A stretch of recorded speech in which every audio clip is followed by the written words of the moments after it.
ಮಹಾಗಣಪತಿಂ ಮನಸಾ ಸ್ಮರ. Hi, ನಾನು ನಿಮ್ಮ ಆತ್ಮೀಯ ಗೆಳತಿ ಐಶು ಕುಪ್ಪ. ಎಲ್ಲರಿಗೂ ಸ್ವಾಗತ ಬಯಸ್ತಾ ಇದ್ದೇನೆ. ಇವತ್ತು ಈ ನಮ್ಮ ಈವೆಂಟ್ನ ಅಂತಿಮ ಸುತ್ತು, ಫೈನಲ್ ರೌಂಡ್ ಇವತ್ತು ನಡೀತಾ ಇದೆ. ಈ ಈವೆಂಟು ಆಗಸ್ಟ್ 20ರಂದು ಆರಂಭವಾಗಿ ಹಲವಾರು ಸುತ್ತುಗಳನ್ನು ನಡೆಸಿ ಎಲ್ಲರನ್ನ ಮನರಂಜಿಸಿದ್ದೇವೆ. ಒಂದು ಈವೆಂಟ್ ಯಶಸ್ವಿಯಾಗಬೇಕು ಅಂದರೆ ಮೊದಲಿಗೆ ಆಯೋಜಕರು ಹಾಗೆ ಅದಕ್ಕೆ ಸಹಕರಿಸಲು ಬೆಂಬಲಿಸಲು ಮ್ಯಾನೇಜ್ಮೆಂಟ್ ಟೀಮ್ ಅನ್ನೋದು ತುಂಬಾ ಮುಖ್ಯ.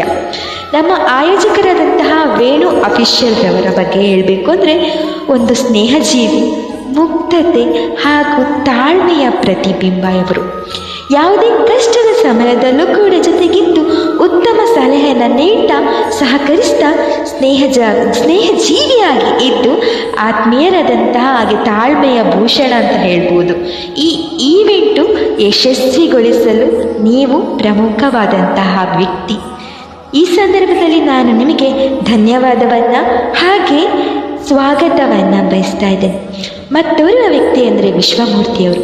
ಪ್ರತ್ಯಕ್ಷವಾಗಿ ಜೊತೆಯಲ್ಲಿ ಇರದೇ ಇದ್ದರೂ ಪರೋಕ್ಷವಾಗಿ ನಮ್ಮೊಂದಿಗೆ ಇದ್ದು ಬ್ಯಾಕ್ ಸಪೋರ್ಟಾಗಿ ನಿಂತು ಯಾವುದೇ ರೀತಿಯ ಈ ಈವೆಂಟಿಗೆ ಅಡಚಣೆ ಬಾರದಂತೆ ನೋಡಿಕೊಂಡಂತಹ ಹೃದಯ ಶ್ರೀಮಂತಿಕೆ ಉಳ್ಳಂತಹ ವ್ಯಕ್ತಿ.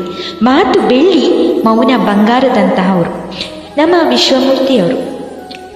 ಆತ್ಮೀಯವಾದಂಥ ಸ್ವಾಗತ ಹಾಗೆ ಈವೆಂಟ್ ಯಶಸ್ವಿಗೊಳಿಸುವಲ್ಲಿ ನಿಮ್ಮ ಪಾತ್ರವು ಮುಖ್ಯ ಅಂತ ಹೇಳ್ಬೋದು. ಹಾಗೆ ನನಗೆ ಚಿಕ್ಕ ಒಂದು ಕುಟುಂಬ ಅಂದರೆ ಮ್ಯಾನೇಜ್ಮೆಂಟ್ ಟೀಮ್. ಇದನ್ನು ನಾನು ಪರಿಚಯಿಸಲೇಬೇಕು.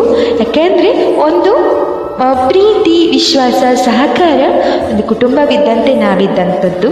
ಹಾಗಾಗಿ ನನ್ನ ಈ ಕುಟುಂಬವನ್ನು ಪರಿಚಯಿಸ್ತಾ ಇದ್ದೇನೆ. ಮೊದಲಿಗೆ ನೇತ್ರಶ್ರೀ, ವರಲಕ್ಷ್ಮಿ, ವೈಶು, ಸತೀಶ್ ಆ್ಯಂಡ್ ಸತೀಶ್.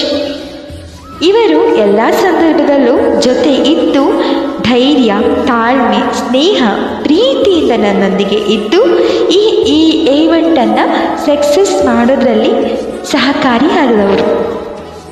ಒಂದು ಕಿರು ಪರಿಚಯ. ನನ್ನ ಮ್ಯಾನೇಜ್ಮೆಂಟ್ ಟೀಮಿನ ವ್ಯಕ್ತಿತ್ವವನ್ನು ಹೊಗಳೋಕ್ಕೆ ಸಿಕ್ಕಿರುವಂತಹ ನನ್ನ ಒಂದು ಅದೃಷ್ಟ ಅಂತ ಹೇಳ್ಬೋದು. ನನಗೆ ಗೊತ್ತಿರೋದನ್ನು ನಾನು ಹೇಳ್ತೇನೆ, ಅದು ತಪ್ಪಿದೆಯೋ ಸರಿಯಿದೆಯೋ ನನಗೆ ಗೊತ್ತಿಲ್ಲ. ತಪ್ಪಾದಲ್ಲಿ ದಯವಿಟ್ಟು ಕ್ಷಮಿಸಿ.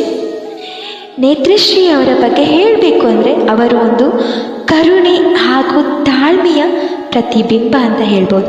ಎಲ್ಲ ಸಂದರ್ಭದಲ್ಲೂ ಕೂಡ ನನ್ನ ಜೊತೆಗಿದ್ದು ನನ್ನ ಇನ್ನೊಂದು ಭಾಗ ಅನ್ಬೋದು, ಆ ರೀತಿಯಾಗಿ ನನ್ನೊಟ್ಟಿಗಿದ್ದು ಸಹಕರಿಸಿದ್ದಾರೆ. ಹಾಗೆ ವರಲಕ್ಷ್ಮಿಯವರು, ಇವರ ಬಗ್ಗೆ ಏನು ಹೇಳೋದು ಗೊತ್ತಾಗ್ತಿಲ್ಲ. ಯಾಕಂದರೆ ಪುಟ್ಟ ಮಗುವಿನ ಮನಸ್ಸುಳ್ಳಂತಹ ಮುಗ್ಧತೆಯ ಪ್ರತಿಬಿಂಬ ಇವಳು, ನನ್ನ ಮುದ್ದು ಮಗಳು. ವೈಶು ಅವರು ಎಲ್ಲರೊಂದಿಗೆ ಆತ್ಮೀಯರಾಗಿ ಧೈರ್ಯದ ಮಾತು, ಪ್ರೀತಿಯ ಅಕ್ಕರೆ ತೋರುವಂತಹ ಅಮ್ಮನ ಪ್ರತಿರೂಪ ಈ ನನ್ನ ಅಕ್ಕ. ಹಾಗೆ ಸತೀಶ್ ಹಾಗೂ ಸೈಲೆಂಟ್ ಸತೀಶ್, ಹೆಸರೇ ಹೇಳೋ ಹಾಗೆ ಇಬ್ಬರು ಕೂಡ ತುಂಬಾ ಸೈಲೆಂಟಲ್ಲಿ ಸೈಲೆಂಟ್ ಇವರಿಬ್ಬರು ಅಂತ ಹೇಳ್ಬೋದು. ಇಷ್ಟು ಕೆಲಸವಿದೆ, ಅಷ್ಟು ಕೆಲಸನ ಅಚ್ಚುಕಟ್ಟಾಗಿ ಮಾಡ್ಕೊಂಡು ಹೋಗ್ತಾರೆ. ಹಾಗೆ ಧೈರ್ಯವನ್ನು ನೀಡೋದ್ರಲ್ಲಿ, ಪ್ರೀತಿಯ ಮಾತುಗಳಲ್ಲಿ, ಹಾಗೆ ನನ್ನ ಬ್ಯಾಕ್ ಸಪೋರ್ಟಾಗಿ ನಿಂತಹ ಈ ಒಂದು ಟೀಮನ್ನು ಇವತ್ತು ನಾನು ಪರಿಚಯಿಸಿಕೊಳ್ತಾ ಇದ್ದೇನೆ. ನಿಮಗೆಲ್ಲರಿಗೂ ಧನ್ಯವಾದಗಳು. ನಿಮ್ಮ ಪ್ರೀತಿ, ವಿಶ್ವಾಸ, ಸಹಕಾರ ಎಂದು ಹೀಗೆ ನನ್ನೊಂದಿಗೆ ಇರಲಿ ಎಂದು ಈ ನನ್ನ ಟೀಮನ್ನು ಪರಿಚಯಿಸಿ ಎಂದೆಂದಿಗೂ ನಾವು ಹೀಗೆ ಜೊತೆಯಾಗಿ ಇರ್ತೇವೆ, ಪ್ರತಿಯೊಂದು ಈವೆಂಟ್ನಲ್ಲೂ ಹಾಗೆ ಪ್ರತಿಯೊಂದು ರೌಂಡಲ್ಲೂ. Thank you so much. ಹಾಗೆ ಫೈನಲಿಸ್ಟ್ ಆಗಿ ಬಂದಿರುವಂಥ ಪ್ರತಿಯೊಬ್ಬರಿಗೂ ಕೂಡ ಆಲ್ ದ ಬೆಸ್ಟ್. ಸಾಂಗನ್ನು ತುಂಬ ಚೆನ್ನಾಗಿ ಹಾಡಿ. ಯಾಕೆಂದರೆ ರಾಮನ ನಾಮ ಹಲವು, ಹಾಗೆ ಇರುವಂತಹ ಹಾಡು ಕೂಡ ತುಂಬಾ ಸೊಗಸಾಗಿರುವಂತಹ ಶ್ರೀಹರ್ಷ ಅವರ ಹಾಡು. ತುಂಬ ಸೊಗಸಾಗಿ ಹಾಡಿ, ಪ್ರೀತಿಯಿಂದ ಹಾಡಿ, ಭಕ್ತಿಯಿಂದ ಹಾಡಿ. ಆ ರಾಮ ನಿಮಗೆ ಒಲಿಯಲಿ. ಧನ್ಯವಾದಗಳು. ನನ್ನ ಈ ಎರಡು ಮಾತನ್ನು ಆಲಿಸಿದಂತಹ ನಿಮಗೆ ಧನ್ಯವಾದಗಳು. Thank you so much.